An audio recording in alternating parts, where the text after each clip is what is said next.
So hello everyone. Thanks for having me. As it was said, I lead all the stablecoin product teams at Circle. Have been with Circle for a good while now, about 8 years, and have led the build out of USDC. Before I start, I wanted to just do. I have some assumptions, but I want to make sure I'm not wrong. How many actual wallet developers are there in the audience? Okay, more or less what I expected. So I will talk primarily, to you guys, but I think in general, this has other applications as well. So obviously, for those who maybe don't know what we do at Circle, so Circle is a financial services company, obviously building infrastructure on top of blockchain and crypto technology. The primary thing that we do today is the build out of stablecoin infrastructure, and it all started in 2018 when we launched USDC, which is a fully collateralized dollar stablecoin. Stablecoin is this term that was given to us as a sector, not a term that we particularly chose. We tend to talk a lot about dollar digital currencies.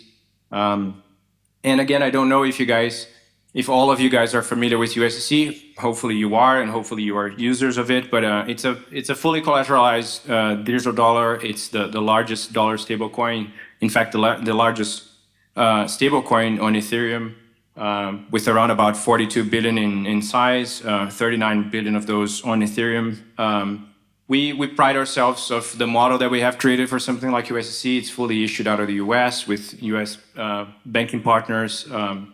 And you can find all the transparency and the work that we do to make sure that people trust that we do a good job keeping the reserves. It's a very simple construct. Customers give us $1. We issue digital dollars on the back of that, and we keep those dollars so that they can redeem in the future if they wish to. What I wanted to talk about today is how stablecoins, and in particular dollar stablecoins, they are, and people talk about this a lot. They are one of the killer use cases for crypto today. And in fact, despite the challenging year that we have had in 2022, and we continue to be in sort of a protracted environment. There was still mostly good news for use cases around stablecoins and dollar stablecoins. And funny enough, they also have to do particularly with the macro context that we are in. For example, valuation of the dollar, given high interest rates and all that. So there's a lot of positive stories around the stablecoin space and the dollarization of cryptocurrencies, despite us having a super challenging last 18 months. And we think actually we need, in a way, what I wanted to do today was partially a call to action for wallet builders and developers to kind of give more attention to this use case, and I'll try to talk about why. But certainly, if you observe kind of the trends, we notice still a demand for digital dollars that is incredibly strong, as I said, despite the protracted market that we have had, and in fact, that demand is now coming orthogonally from different places, because traditionally when people thought about stablecoins over a year and a half ago, everybody would think, centralized exchange trading, right? That was the main use case. We are seeing a lot of demand coming from very different angles, and I'll talk a little bit about that. I think the other trend that, again, if people haven't noticed, I think you guys, if you're here at WalletCon, you probably are not in the group that have not noticed this, but the trend towards self-custody is tremendously strong, probably as strong as it has ever been, right? And part of it was driven, unfortunately, for the wrong reasons, right? People getting scared about what happened with FTX, people getting spooked out about Binance, or whatever it is, pick your drama and prizes of the month. But I think for us in this space, it is a good thing every time consumers, take more accountability for their funds and jump through the hoops to actually make sure that they're self-custodying their assets. And we think that's an important trend to pay attention to as well. We believe we are very much of a vision, of being agnostic to substrate. We have brought USDC already to multiple chains, and we think that is a trend that will continue to exist. And so in light of kind of these trends, how should developers working in the space, working in wallet experiences and other satellite spaces, kind of think about tackling these trends? Oh, I think I ran too fast.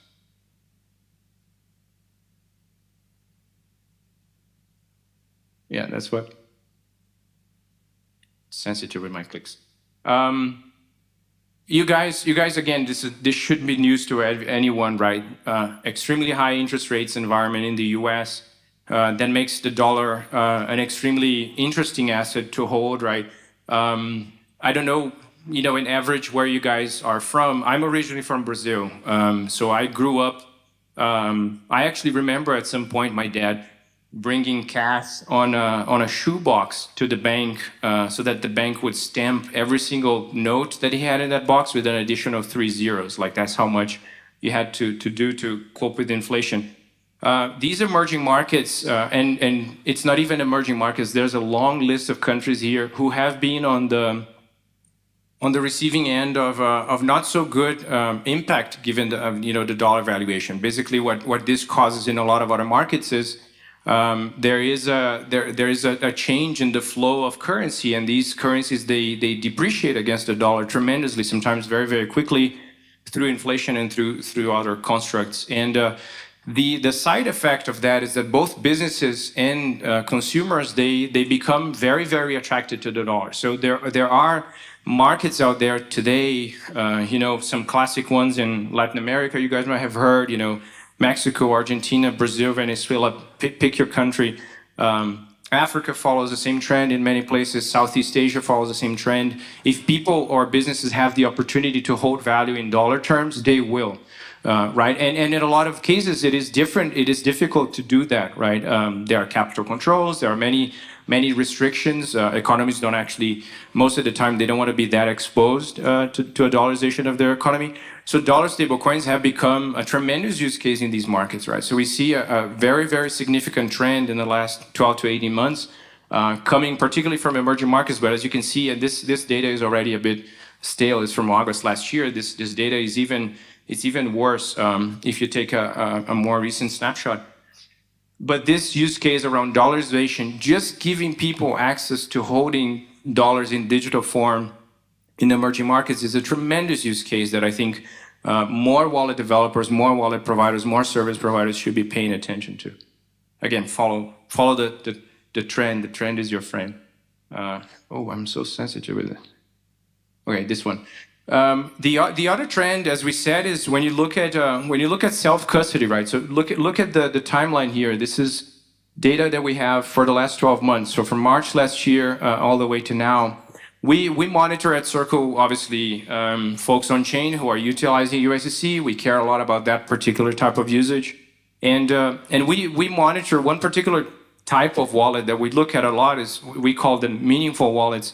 These are wallets that at the end of every day they're holding a balance of at least 10 USDC or more, right? So these are people who are actually putting their money where their mouth is and actually deciding to hold this type of asset for a prolonged period of time. You can clearly see the different colors. I didn't put the legend here, but the different colors are just the different chains where USDC is currently present on.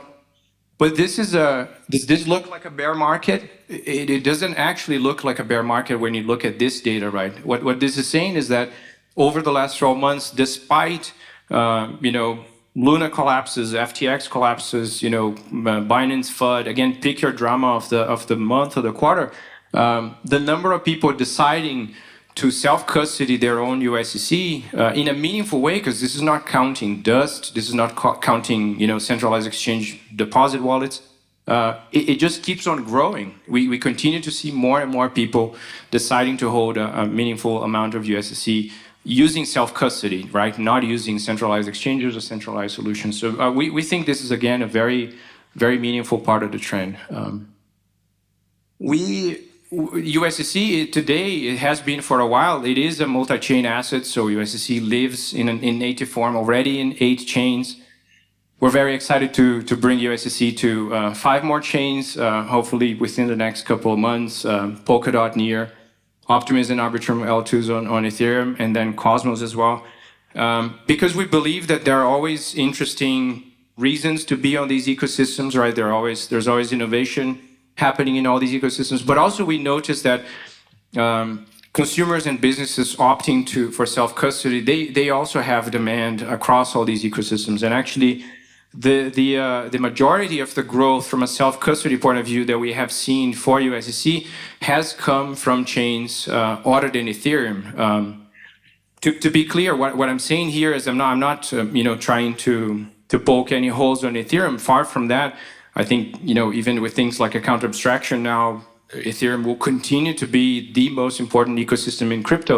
But I guess what we're saying is that there is always orthogonal growth that we witness in every new chain that we bring USDC to. There's always a little bit of overlap. You see the same users migrating from chain to chain, but the vast majority of the growth, once you bring this type of asset to a new chain, is completely orthogonal. It's really brand new users, and we think this is another trend that, funny enough, not a lot of people pay attention to, from a wallet and self-custody providing point of view.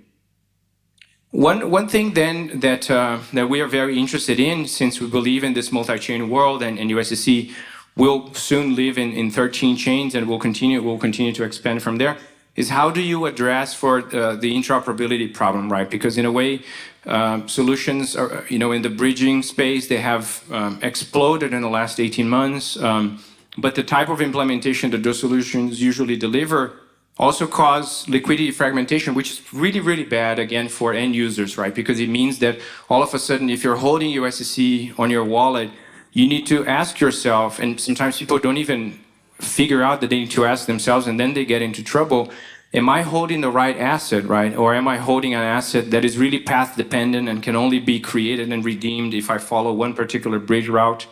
So that is a problematic aspect of these bridge solutions, and many bridges are very good in kind of tackling that now. But USDC is a particular type of asset where the trust model already involves users of the asset trusting circle, right? Because we hold the reserves in a centralized manner, so there is no way for you to use USDC and not be comfortable trusting circle. But for the same reason, we believe that the bridging of an asset like USDC can actually be much more efficient than it has been the case. And so we are bringing to market in just a matter of months now this product that we call Cross-Chain Transfer Protocol, or CCTP for short. It's essentially a protocol. It's going to be permissionless that we're going to be bringing to market, where the movement of USDC across chain actually involves a burn or a destroying operation on the source, and a fresh mint or a recreation of that asset on the destination chain. So we're literally almost physically swapping the assets from one chain to the next. And we can do that because we know at all times that we are fully reserved, and so we're happy to perform that operation without the need to lock these assets anywhere, without the need to create solutions that are path dependent, because all of a sudden now you can move USDC from Ethereum to Solana, and you can move now from Solana to Avalanche, and that path is really not important. You can continue to move forward, and it will always be native USDC, and you're not going to be fragmenting the liquidity. So we will have a lot of work cut out for ourselves ahead of us in terms of connecting now all the chains where we have a native presence for USDC. We will start with an Ethereum to Avalanche route, and then over the coming months this year, you should see us connecting all these chains. But we are super excited. By the way, this is a developer product. This is not intended to be used by consumers. So you will not be able to find a front end, on circle.com to utilize this. This will only be a set of smart contracts and APIs. We see ourselves as being, at the base layer of the stack. We are super happy with the reception that we have gotten from messaging protocols, bridge protocols, and even some wallet developers. They are all already kind of either working with us or planning on integrating with this, because the idea then is you will be able to offer a type of user experience for your consumers or for your businesses that is extremely comfortable, right? Like all of a sudden, you might be able to offer experiences where people send a payment on one chain and receive on the other chain, and that can be built in a very high-level way without needing to expose the users to all the details involved. So in a way, we are tremendously excited about this, and we welcome all developers checking this out. This is already live on the Goerli testnet. and people can integrate and play with it already. So just to recap, as I said, I hope most of this is not. I'm not bringing the tablets from the mountain. This is not tremendously news.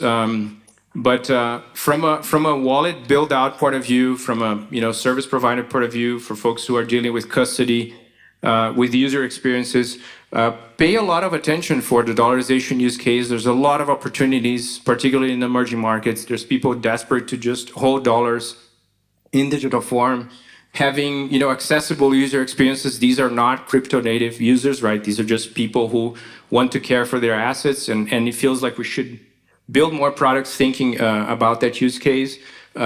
Still doing that with a self-custody approach, because the trend is our friend in that space as well, and with a multi-chain perspective to it. So if you guys want to check out developers.circle.com/stablecoin, you will see a lot of material and around the products that we build for developers. In particular, the cross-chain transfer protocol. As I said, you can integrate with it on the Gurley testnet and already play with the APIs. And that's where I'll leave you guys at. Thank you so much for that, Joao. We're going to open it up for questions. Anybody have any questions? All right, we got a few. I'm going to go here in the front first, just because they're in the front. Hi there. Just one question on how you see the use cases evolving. Correct me if I'm wrong, but I do see Circle as an easier way for new users to come into Web3. Yes, using crypto, but using a USDC, which I think is a lighter form of crypto and an easier way to onboard new users, especially internationally. Is that true? And do you see any trends there? Yeah, I think you got it right. But to be clear, right, Circle we are not a consumer-facing company. We actually, we have some products that indirectly touch the consumer, but most of what we do is actually B2B. So we don't have a consumer wallet product. We have some business wallet products. But that's why a little bit of what I mentioned is almost a call to action, because we think in some ways these emerging markets, for the dollarization use case in particular that you described, they're underserved, right? Because that is a more mainstream kind of use case. A lot of those users are not crypto users. Maybe they don't have any crypto wallets on their phone. But they really care about holding a portion of their assets in dollar terms. So if you can give them an easier way to do that, and crypto typically is an easier way to do that, holding dollars in the form of USDC, that is something that we see a lot of people interested in. Just as an anecdote, my brother still lives back in Brazil, and I actually pay him every month for some services, and I pay him in USDC. And a lot of people talk about remittances, right, and the last mile and converting into local fiat. He doesn't want to convert to local fiat. He is loving the fact that I'm paying him in dollars, and he keeps balances in dollars, right? And it would be very difficult for him to do that in fiat terms locally in Brazil. So there's a huge opportunity there. Yeah. That's a great question. Thanks so much. Next question. Hi there. With the increasing regulation that we're seeing in the crypto space, I think we will also, over the next few years, be seeing increasing action from law enforcement around freezing crypto addresses. So I'm interested to know what your view is on that, and also if you're building tools around enabling that and passing those requests through to wallets as well. Yeah, good question. No, we don't have any. We certainly haven't built any tools, and I don't think we have any plans to build those tools right now. We have always, the stance that we have taken in terms of supporting law enforcement and collaborating with them in the work that they do, is to always make sure that we keep a very high bar, right? Because these kinds of features, they can be abused, right? In any jurisdiction, they can be abused. So we would like to think we have a pretty high bar. For example, we blocklist certain addresses when they become sanctioned by OFAC, right? We think that is a red line that, if you want to operate legally as a financial service in the US, you just don't cross that line, right? It is sanctioned, you just stop dealing with that business or that user. And the other avenue for somebody to get to that point is to really bring a court order to Circle, which is a really high bar. So, we don't consider people picking up the phone and calling their friend at Circle and saying, can you blocklist that address? That is not a valid reason to do it. But if it comes through the courts, again, we are law abiding, and we believe that if the courts have done their diligence and they think it should be blocked, then we're happy to collaborate. Tell me, do you mind coming up just so we can get it on the mic? Yeah, no worries. So my question is, so recently with like Paxos and BUSD happening, there's been like an emergent conversation about non-dollar alternatives for stablecoins. And one of the ones that came, for example, was like the Swiss franc, right? Which is like actually probably an even better store value against the US dollar. So my question is like, what are your thoughts on non-dollar stablecoins becoming more popular? Yeah, great question. I think that's another trend that maybe people are not paying as much attention as they could. We are actually very interested in stablecoins as a concept outside of just dollar stablecoins. So if you guys don't know, we have also launched Eurocoin in the late summer last year. So it was the next product away from USDC.